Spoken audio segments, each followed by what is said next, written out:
WWAY weekend anchor Hannah Patrick is live at an emergency meeting in Curie Beach with more. Hannah. Mackenzie, the emergency meeting in Curie Beach ended just a few minutes ago. Town leaders are planning on monitoring the storm's track until about noon tomorrow. Meanwhile, the governor is also warning about deadly flooding. Of the waters, WWAY weekend anchor Hannah Patrick joins us live in Curie Beach with more. Hannah. Mackenzie, as Scott mentioned, no matter what happens with this storm, there are going to be dangerous rip currents and dangerous conditions. Let's take a look at the conditions out at Curie Beach right now. Town leaders are also paying close attention to the possibility of strong winds. Even if the track shifts east, we will still see erosion and rip currents throughout the area.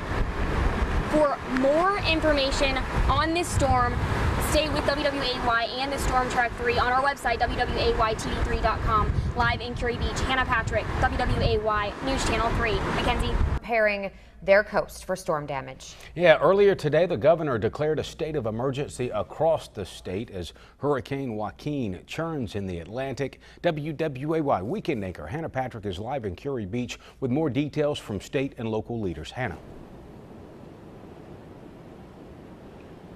Daniel, town leaders across Pleasure Island are posting signs, cleaning storm drains, and especially monitoring Hurricane Joaquin's track. Meanwhile, the governor is also warning about deadly flooding. More from some of those homeowners in the area. Hannah.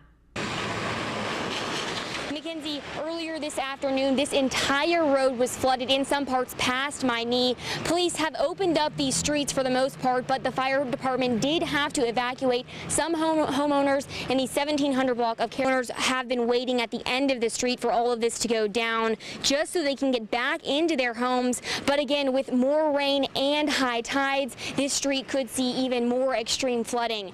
Officials at every level of the government are pleading with people to stay off the road.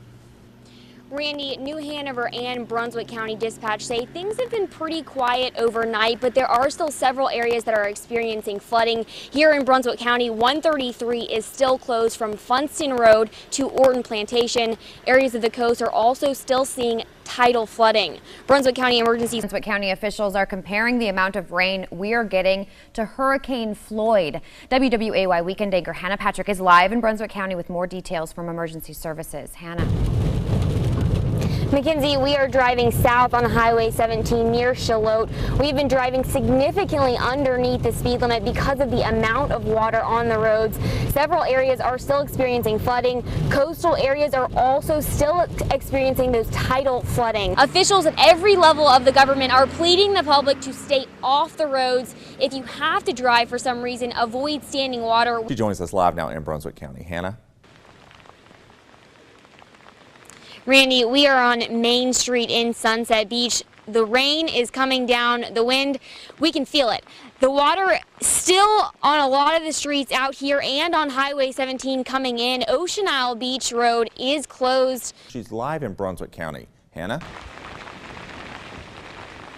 Randy, we are in Sunset Beach right now. The rain is coming down much heavier than it was when we hit the road at 5:15. The wind has also picked up.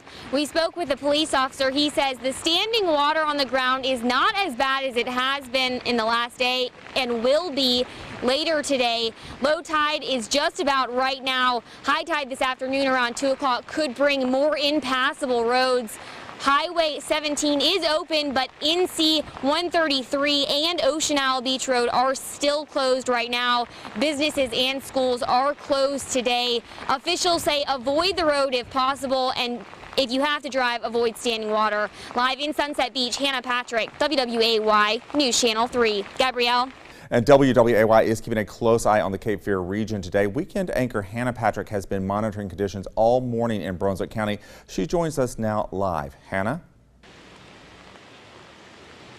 Randy, we are in the Carolina Shores neighborhood. The rain is coming down pretty hard. Standing water on the sides of the road, on the road. We're going to pan over and show you a look at the road going into this neighborhood. Cars are passing on it, but there is a lot of standing water, and as it continues to rain, Brunswick County Emergency Services says the conditions are a lot like they were yesterday. The Emergency Services Center in Brunswick County will be open all day along with the shelter. As town leaders begin assessing the damage throughout the town, one couple is assessing the damage in their home because the water came up to here, bringing at least 3 inches of water inside their home.